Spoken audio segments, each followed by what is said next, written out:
Hi, how are you doing today? I'm fine, thank you. Good. Okay, so let's meet you. Okay, my name is Harmony Ojo. I'm a lady, as you all can see, and I'm a lover of God.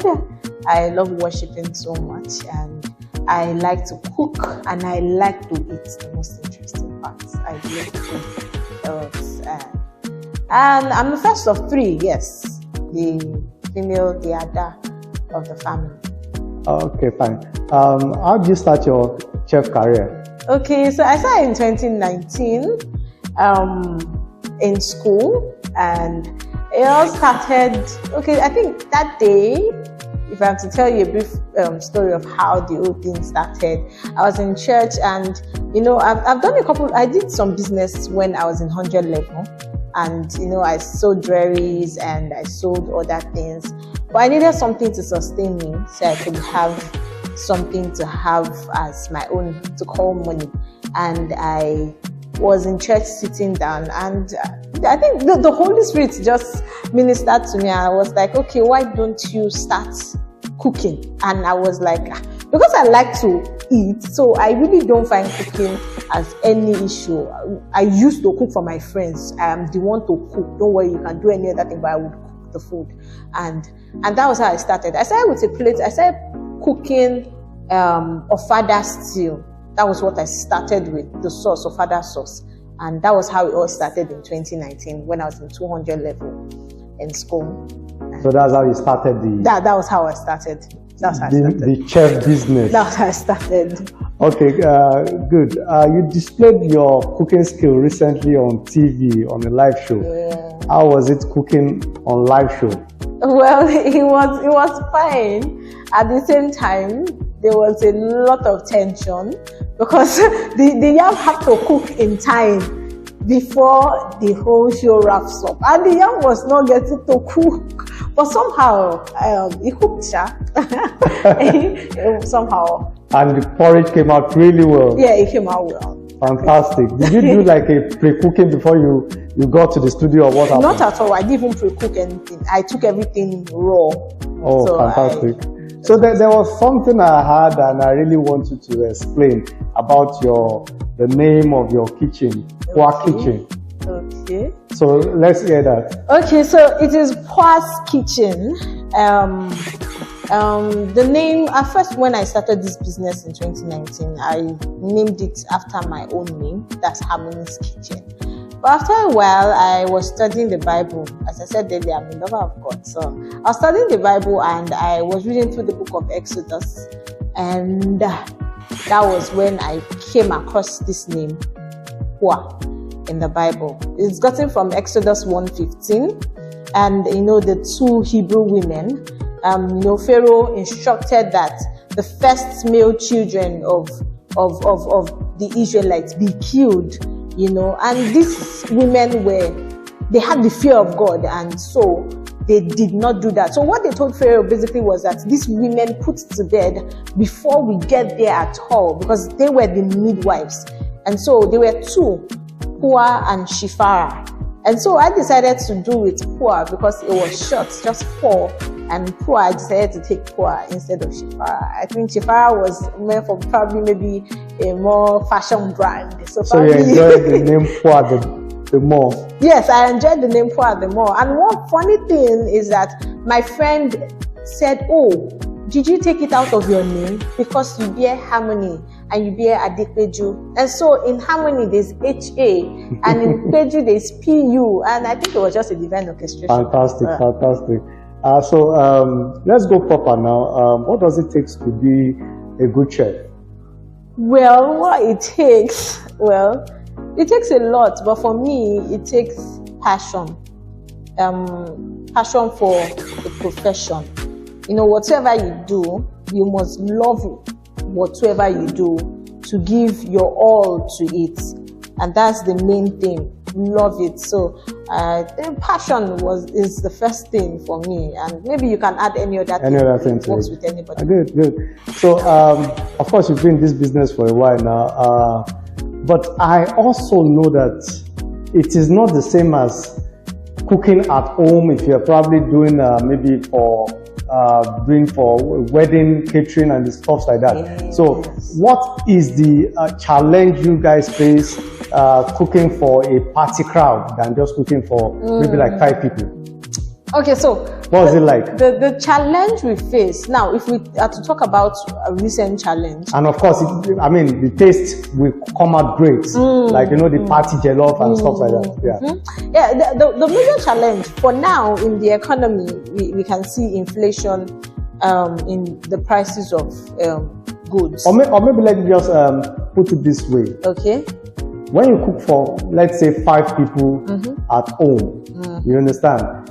Of course, anybody can just do that cooking, and the sauce, everything comes out well. Perfect. But when you are cooking for, let's say, like 100 guests now, how do you manage it?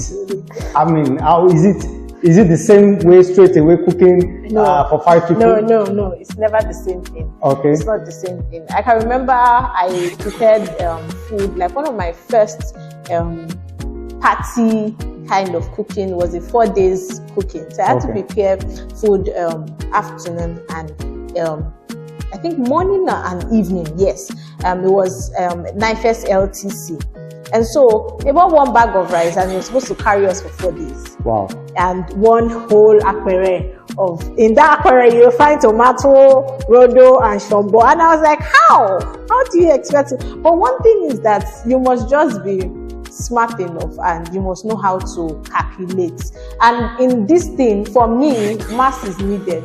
You need the maths, you need the 2 plus 2 actually. So one thing I did was I had to calculate how many people per day, how many people you're expecting, and you just divide it with the rice and you just have to do your calculations and it has to be accurate so you can feed people and so it can be enough. So you just have to just do your calculation. You have to think well so that you can have right proportions of food for everything you want. Okay, great. So which food stresses you the most when cooking?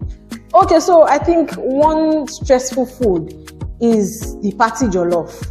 And I think the reason why I say it's a party jollof is because indeed jollof is a game. So you must not lose at that game. You can't just discard because you want the accurate taste, you want the accurate color, you want everything must just be in proportion because it is the jollof that is so exalted in this country, and so it just has to be accurate. So it's for you, it's the jollof party yes, jollof that stresses you the most. Yeah. Not pounded yam. Pounded yam, no. Pounded yam, you just have to just pound, but with the efforiro and the rest of it. No. It's the party jollof because it has to do with a lot of. Okay, coming to pounded yam now. You're from which state? I'm from Ekiti State. Good, the pounded yam people. Good. So there's this argument still going on that Elisha people like pounded yam the most. No, it is not Elisha, it is Ondo people. So let me know, is it which one of these 3 people like pounded yam the most? Okay, so if you've been to Ekiti, you will know these people eat pounded yam morning, afternoon and night. In fact, if they serve it in their dream, they will take it. Trust me, the Ekiti people, because the reason why I say this is because these other tribes have a backup plan for what other thing they eat. You mean for the Ondo people and Lagos? Yes, okay. The Ondo people, if you are very familiar, they have pupuru and it's like one major thing in Ondo you get. And you see these Ekiti people, there's nothing else in Yoni, Laro, Onone Lawson, then that's what they eat every time. So trust me, the Ekiti people.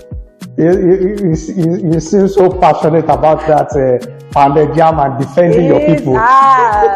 Okay, so just tell me, they say chef love eating very well. Is it true with you too? Oh, it's true or is with it true with all chefs? No, I can't talk for everybody, but for me, it's true with me.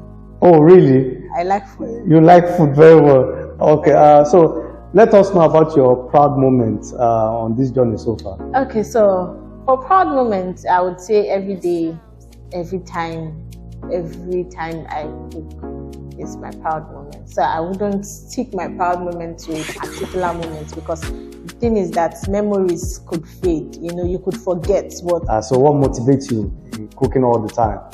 So one thing that motivates me to cook all the time, well, first of all, because it's what I like to do. And basically, I like to eat homemade prepared food. I really don't like to go out to get food or anything. So I like my food freshly prepared. And so I always want to cook because I have to fill my tummy.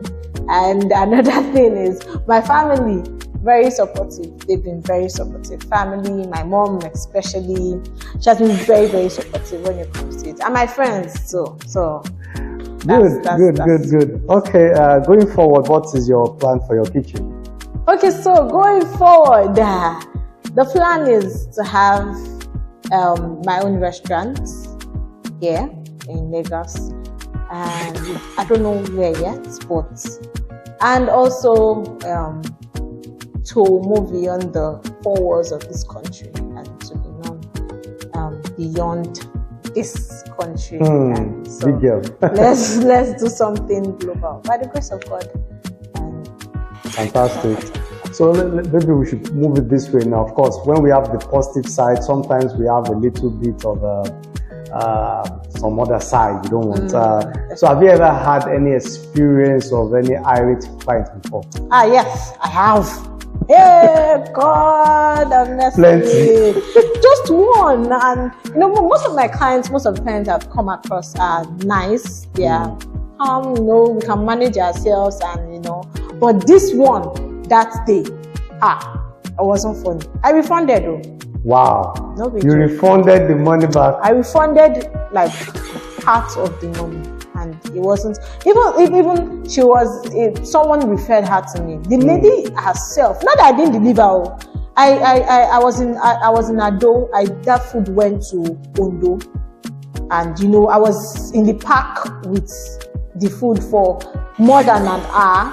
The car she sent came and got there, and the whole it was really messy. Her friend that I did the peppered snail for, the first time I did it for her, I just added peppered pomo as complimentary and all of that. That didn't take anything from me. So by the next time they placed order for 2 plates, and she was like, "Where's the pomo?" And I'm like, when the thing got there, I was like, "No, it is not. That is not. It's not the package. I just did it for your friend that day because it was her first time, and so I just said, okay." She said, "What would you put?" I was like, "Okay, don't worry, I will help you add pepper, promote it, and everything."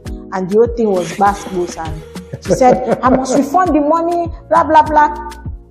Her friend ate the thing the next day. Was like, "Oh, would it spoil?" I said, "No, just put it in the fridge." And she ate it, and it was nice and everything, but that one went. I felt sick immediately after that. Can you imagine? I was stressed.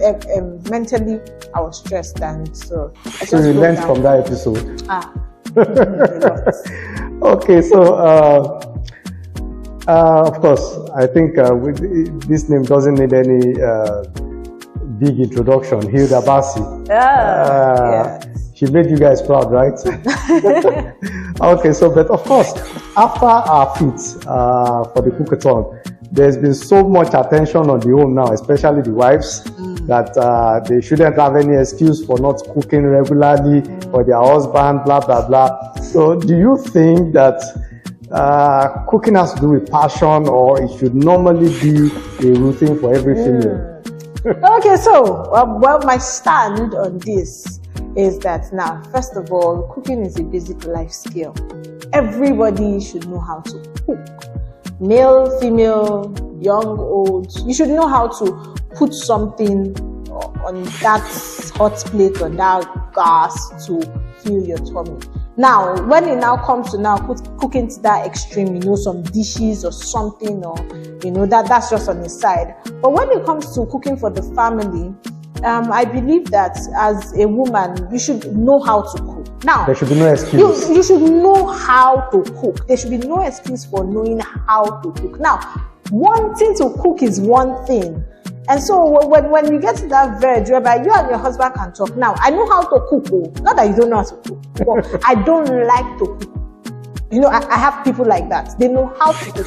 But, it's not just a thing for them. Even for themselves, they buy food and all of that. So, no, I don't like to cook. Okay, we do both 9 to 5 and, So I think the thing is just find a way. If you are married, and just find a way to relate this with your spouse or with the person you want to get married to. Oh, I know how to cook.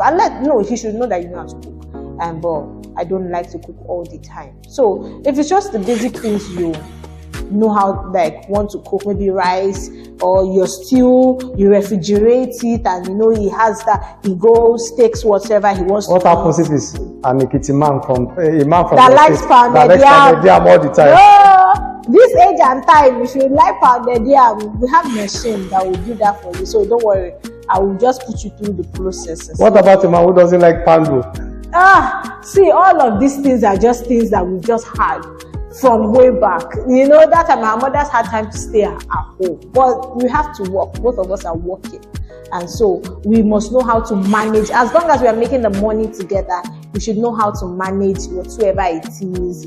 The kitchen. Okay, when I will make the soup, you can always make your soup or your stew during the weekend, and you just walk through it, and so it's not really a big thing. Fantastic. But it is a basic life skill. Male, female, know how to cook, and it would save you a lot of stress. And that's why we are here. They'll bring the main gigs to us. Bring the business for you guys. Bring it, then we'll deliver. Don't worry. Okay, so let's wrap it up like this. If you had to quit being a chef, okay, what is that thing you will jump at? That thing I will jump at. Well, I'll say music. Yes. You love music. Yes. You want to be a singer, a musician. Definitely. That's one thing I would do. Good. Thanks for your time. Thanks. It's nice having you around. Okay. Wish you all the best. Thank you.